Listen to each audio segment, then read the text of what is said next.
On 11th of June every year, we all celebrate Global Wellness Day.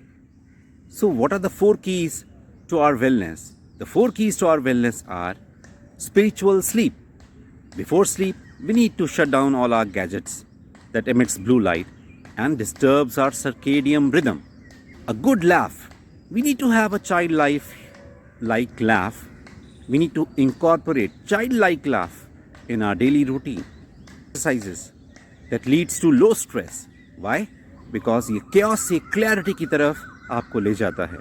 Working digestive system is very important when we incorporate good amount of balanced diet that incorporates a good amount of fiber, protein, greeny vegetables, in particular that is rich in potassium that calms our nerves. At least we need to focus on having alkaline body.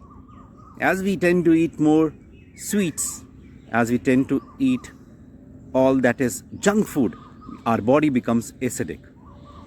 We need to pick up those foods in our diet which are sattvic in nature, that is more alkaline.